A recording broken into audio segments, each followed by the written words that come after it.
And then, Charlie Kirk is killed publicly in a very horrific way, and we're not really even allowed to look into that at all. And Charlie Kirk was one of President Trump's closest advisors, and he also advocated heavily against a war with Iran. He was in the Oval Office in the lead up to the 12-day war. I wasn't particularly close with Charlie. He was very gracious to me when I was running for Congress, very, very supportive. So we knew each other. And the last time I saw Charlie Kirk on this earth was in June in the West Wing, in the stairway. And I said hi to him, and he looked me in the eye, and he said very loudly, and you've been in the West Wing, it's small, it's a tight space. And he said, "Joe, stop us from getting into a war with Iran."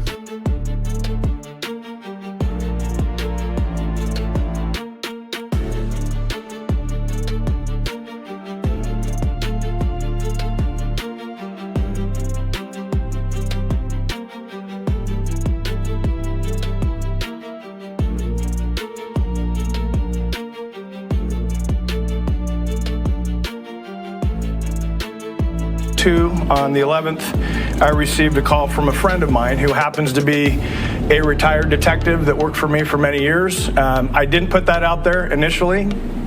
I wanted to protect that individual as much as possible. Unfortunately, in the court documents, which is standard, he was referenced as a retired Washington County deputy. So I didn't put that out there. It was in the court docs. I was trying to protect even that information and just saying retired law enforcement in general.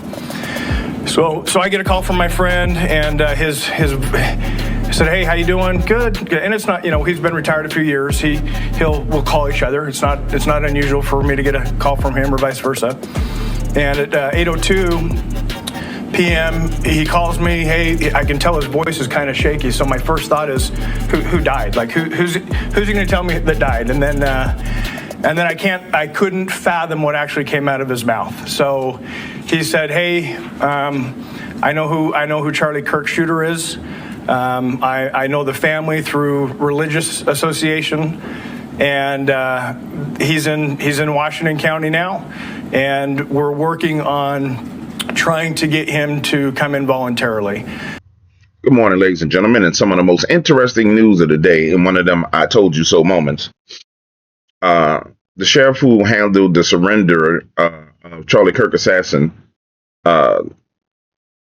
abruptly resigns after 30 years. What's the guy's name that tried to assassinate Charlie Kirk? Tyler Robinson. There's two pieces of breaking news that's coming out about the Charlie Kirk trial. Number one is that the sheriff who apprehended him is resigning. And the other piece of breaking news is that the bullet that they got from Charlie Kirk's body does not match the rifle of Tyler Robinson. Let's just keep it real. We all suspected this. We all knew this. Joe Kent came out and discussed this, that there was foreign government influence in this. But I want to elaborate on why you're getting this now. And it's very important to understand why this is happening at this time. Like, this information could have happened at any point in time. This rollout could have happened at any point in time. But let's go through the articles real quickly. Longtime Washington County Sheriff Nate Brooksby has officially stepped down after more than 3 decades in law enforcement, just months after playing a central role in the high-profile surrender of the man accused of assassinating conservative hero Charlie Kirk. According to KUTV, Brooksby quietly submitted his resignation last Friday, with county officials confirming his departure and thanking him for his service. "We express our sincere appreciation for his dedication and service to Washington County," the county said in a statement. According to ABC4, Brooksby met with county commissioner on Friday to discuss the vague complaint about office operations. Hours later, he resigned on the spot. The news outlet added that the individual who made the complaint against the sheriff's office had requested that no further action be taken, a request that's been respected. Sheriff Brooksby was the man who personally facilitated the surrender of Tyler Robinson, a 22-year-old charged with gunning down Charlie Kirk in broad daylight at Utah Valley University on September 10, 2025. According to Brooksby himself, Robinson was fearful of being shot and insisted on turning himself in under careful, managed conditions. The sheriff worked with a retired deputy and a suspect's family to arrange surrender. an unusual process for a suspect accused of politically motivated assassin. Robinson ultimately turned himself in after a 33-hour manhunt. Now, I don't know if you guys remember that whole process. It was the video of Tyler Robinson jumping off the roof, no rifle in his hand, him going up into the woods. You got the video of him walking across the street and going up into the woods, and it was a whole bunch going on back then. And I said during that time period, I said this was going to be used, this conspiracy that you saw play out in front of you. You would never really get to the bottom of it because conspiracies are weapons. And what we've seen since the murder of Charlie Kirk and the ongoing conspiracy, this is just another layer of the conspiracy, is we've seen the destruction of everything he's built. Because truth of the matter is, the conspiracy theories, a true conspiracy theory, a contrived conspiracy theory contrived by the CIA, is a weapon. It's a weapon. And there's different types of conspiracies, like theories. Like there's the conspiracy theory that comes from the grassroots people. That, hey, like, for example, lizard people is a grassroots conspiracy theory. Point blank, period. It's debating whether these people that we see in politics and in government are actually humans, right? It's grassroots. And when you have a grassroots conspiracy theory, then it has a different trajectory than one that's pretty much fabricated, one that has like breadcrumbs laid down for everybody. The murder of Charlie Kirk was horrific, but what happened afterwards was even more horrific. The intentional confusion, the intentional misinformation. It was the framework or the bricks of a conspiracy funhouse being built. And now we have this conspiracy funhouse that everybody's running around in and making accusations and tearing up his name and to destroying his wife and attacking his business and attacking his board of directors. And because we built this conspiracy funhouse, or the CIA or the powers that be built this conspiracy funhouse. This is the next brick in that funhouse. Now, I said from the very beginning that Tyler Robinson was going to get off on this because of the bricks that were being built in the house. And so what you're saying is the next couple of bricks go in place for Tyler Robinson to get off on the murder of Charlie Kirk. And the reason why Tyler Robinson has to get away with this is because it needs to be a forever conspiracy. Bombshell, defense filing, ATF cannot identify the bullet in Charlie Kirk's assassination with the accuser's rifle. A court filing by Tyler Robinson's defense on Friday reveals that the ATF has not been able to identify the bullet recovered in the autopsy of slain Turning Point USA leader Charlie Kirk with the rifle allegedly used in the September 10th shooting at Utah Valley University. According to the Daily Mail UK, Kirk was reportedly killed instantly by a single shot that tore through his upper body and ripped open his carotid artery in his neck. While not definitive, the bullet could be mishappened from the shooting. Until it is resolved, the claim by the defense will fuel concerns about circumstances of Charlie Kirk's murder and whether Robinson was the shooter. And I just want to be clear with you. It's brick on brick on brick on brick on brick. This is a R.F. Kennedy Jr. level conspiracy that's being constructed. This is pretty soon there'll be, before it's all said and done, it'll be the Charlie Kirk files that people are looking for. Well, we want the Kennedy files. We want the Charlie Kirk files. This is the conspiracy for the next generation. See, we're living through the reconstruction of like a Kennedy files. We're living through it. Just like you're living through the potential of World War IV starting, but you don't really feel like it's World War IV because you're just watching the events happen. It's only in hindsight, after the events are taking place, then you can step back and look and see. It's very few people who can zoom out all the way out and look at it in the moment. You're watching one of the greatest conspiracies be laid out before you.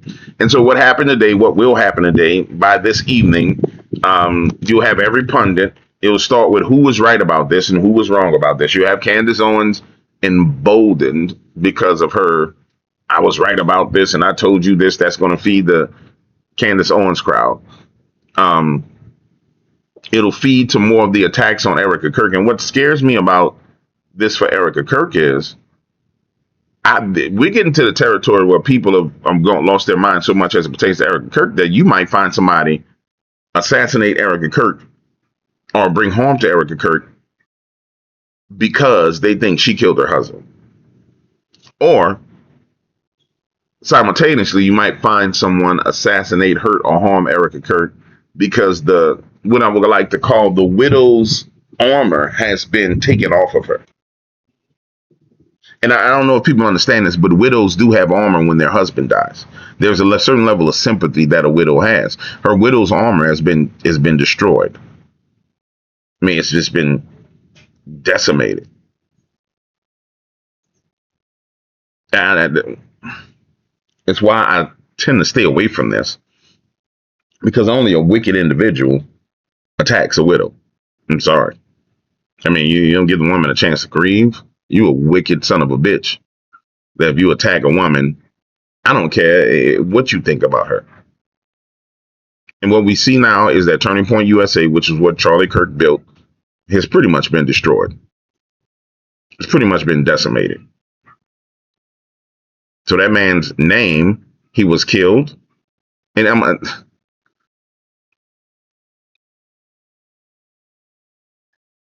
to say this.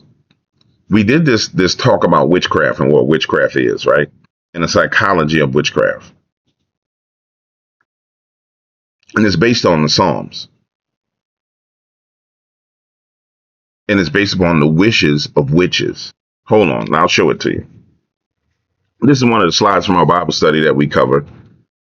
And we talk about the 5 characteristics of witchcraft. And it comes from Psalms 41, 5 through 8. My enemies speak evil of me. When shall he die and his name perish? And if he come to see me, he speaketh vanity. His heart gathereth iniquity to itself. When he goeth abroad, he telleth it. All that hate me whisper together against me. Against me do they devise my hurt. An evil disease say they cleave fast unto me. And now that he lieth, he shall not rise up no more. The first characteristic of evil of witchcraft is they speak evil of you. The next characteristic of witchcraft is they wish death upon you. The next aspect of witchcraft is they wish that your name perishes. So when you get to the first 3 elements in verse 5, you go to the first 3 elements of what the expectation of a witch is that they're going to speak evil of you, that they want you to die, and that your name is going to perish. One of the things that we saw prior to Charlie Kirk's death was we saw this great evil speaking of Charlie Kirk. Then he died. Now we're at the phase where they're trying to make his name perish. And I'll just tell you, the man's name is never going to perish because he was a highly favored son of God. But they're going to try and make his name perish. But when it says your name perish, what that means is you and everything associated with you, to destroy it all. And that's what we're witnessing, ladies and gentlemen. That's what we're witnessing. And if you can't, when you find a man whose name you can't make perish, you know what you do? You just hijack his name. So now Charlie Kirk is being hijacked and turned into conspiracy theory that can be drummed up and used any point in time. He's being turned into a file in a desk drawer that can be rolled out as a psychological operation at any point in time to divide and do the things that they want done. That's the truth of what's going on.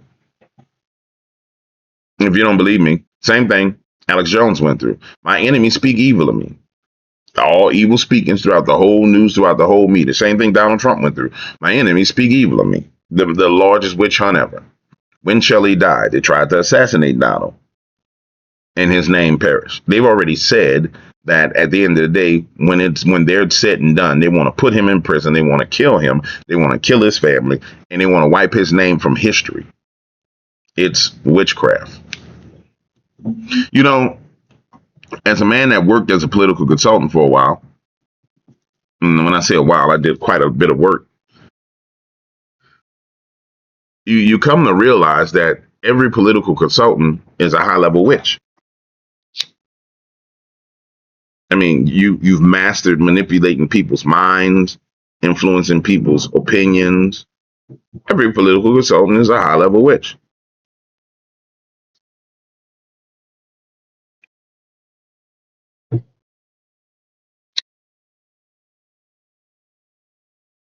Every individual who does operation research is a high level witch. It's not witchcraft with like herbs and spices and in the temple of nature, but your ass is a witch. I guess let me shut up. I don't need to talk about me personally. I guess at the end of the day, when you get to the point where you're dealing with pure manipulations, high level manipulations, the higher level the manipulation you see, the higher the witchcraft is. Watch this. And somebody will say, well, James, you don't know what you're talking about. Just listen to the verse. And when he come to see me, he speak of vanity. His heart gather iniquity to itself. And when he goeth abroad, he telleth it. You come in, you get information. You go and you speak the information. All that hate me whisper together against me. Against me do they devise my hurt. Come together. You win and you go in, you infiltrate, you get information, you come back together, you whisper about the person, you conspire against the person to hurt them. And the evil disease, they say, cleave fast unto him. And now that he lieth, he shall not rise no more. And you know, the craziest thing is disease. When you think of a disease, you think of like cancer, right? You think of, I don't know, a wasting away, a disease that wastes you away. You do realize that there's political strategies where you politically infect the person's name with a cancer, where you attach an individual to him that's a cancer that slowly eats him away. It's why you see people make name associations. So, for example, Epstein is a cancer. Has Epstein gone anywhere? No. Epstein is a cancer. So how do you use Epstein as the cancer that he is? You take the Epstein name and you attach it as a badge to an individual. And then you force it and you feed it and you grow it into that person's image and persona. It doesn't matter if it's true. It doesn't matter if the man never was with him. It doesn't matter if he never was around him. You just stick it to him and then you feed it and get it to attach and start growing. And over time, because of the way people's minds are malleable, the way people forget things, the next thing you know, that person is or was in Epstein files and people don't check on it. It's the exact same thing that's been done with Erica Kirk. A cancer has been attached to, an evil disease has been attached to Erica Kirk. You're witnessing the witchcraft happen to her. People say, well, James, there's some weird, strange things about that Erica Kirk girl. How do you know there's weird, strange things about her? Did you know there were weird, strange things about her prior to the death of Charlie Kirk? Nope. You want to know why? Because she wasn't in the spotlight. Nope. You want to know why? Because everybody was paying attention to her husband. You know why there's weird, strange things that people say, oh, there's some weird stuff about her. You want to know why? Because they attached the cancer to her. But the issue is, why did they attach the cancer to her? Because her last name is Kirk. Going back to verse 5. My evil speak in me. When shall evil of me? When shall he die and his name perish? You guys getting it? Everybody thinks witchcraft is going to the temple of the earth, the water, the moon, the suns, the stars, and it is. But this level of witchcraft, the highest level of witchcraft, is what we're witnessing. Psychological operations are witchcraft. Conspiracy theories are highest level of witchcraft, especially these types of conspiracy theories, because they affect the hearts of men. It's why you see the hearts of the CPAC being affected. When the guy goes in and he says, well, how many people want to see impeachments? And everybody starts cheering. Yeah, blah, blah, blah. It's why you see the young people turning away from politics at this point in time, because it's a masterful spell that has been cast upon them. I'm out. I love y'all. I appreciate y'all. Deuces.